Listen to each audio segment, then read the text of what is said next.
live with the interview you'll see here only on 3. Cindy, on that night, Rick Watts couldn't get a hold of his wife, and he knew she was driving through the Chattanooga area. He started calling dispatchers here at the 911 center, hoping to get confirmation that she was not involved in that crash he saw reports of online. Unfortunately, Rick Watts found out not only did he lose his wife, Tiffany, but 3 other members of his family as well.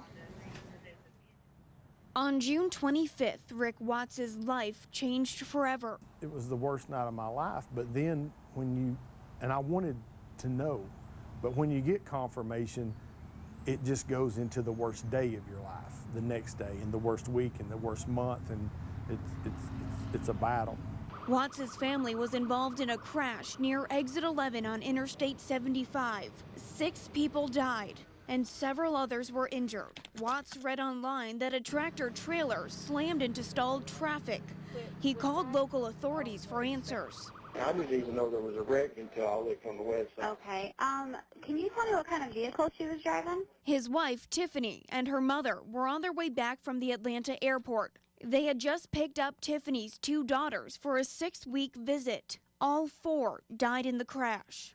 I was supposed to be with her. She wanted me to go with her. She always wanted me to go with her.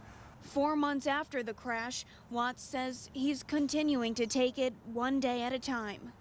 Every inch of his Morristown home reminds him of his wife, Tiffany, her mother, Sandra Anderson, and his 2 stepdaughters, Kelsey and Savannah Garrigus.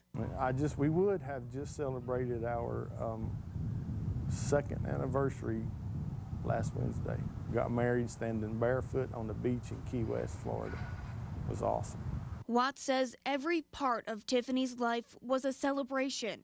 She celebrated the good grades she made after re-enrolling in school, her great deals earned with extreme couponing, and the joy her family brought to her every day. After her death, Watts gave some of her jewelry to friends so they could continue to celebrate for her.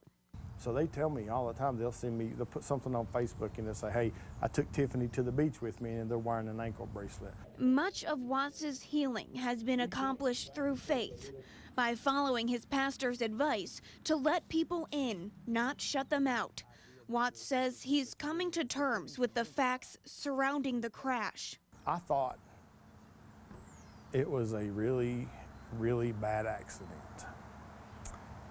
because really, really bad accidents happen. Nobody's at fault. It's just something that happens. But when he visits the park his family planned to spend the summer at, Watts says he can't help but to be angry. And when I found out why it happened, man, I was so angry. People think, why do people think the rules don't apply to them? Several family members of the 6 victims in that crash have since filed million-dollar lawsuits against the truck driver and the company he worked for. As of right now, Rick Watts has not filed a lawsuit. He says there's no amount of money that could bring back his loved ones.